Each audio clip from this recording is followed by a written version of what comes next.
Magandang araw pong muli. Dito kami sa Umingan pa rin. Yung property na tinitingnan natin, napakalapit po yung National Road.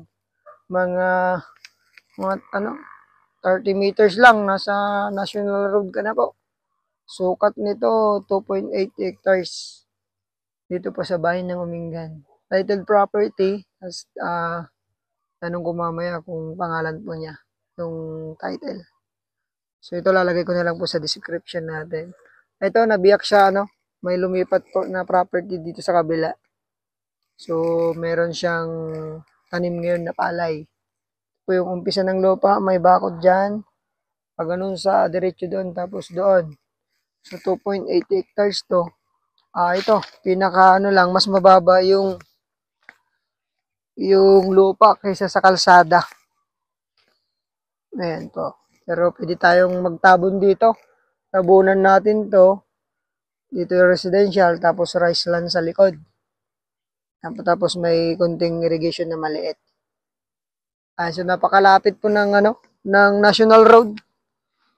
From Umingan town proper, nasa 15 minutes, kuya. 10 minutes. Tapos from Balungaw po ito, mga ganun din, 10 to 15 minutes, bayan ng Balungaw. Ayan, yan po. Kasama po yung property na yan, 2.8 hanggang dun.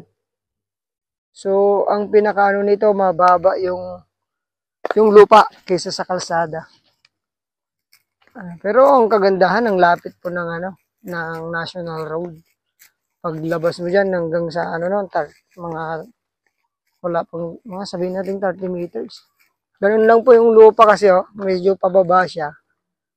Flat. Ayan. Pero ang ganda rin gawin itong taniman ng palay po ito. Hindi naman nababa dito, kuya. Hindi. Mababa lang pero hindi po daw po nababa. Tapos may kuryente tayo dito. May internet na rin. Tapos yung nawasa, wala pa, kuya. May nawasa na po dito. So, ayun lang. Mas mababa lang yung property. Ma'am sir. Tingnan natin dito sa dulo. Ito yung dulo na rin.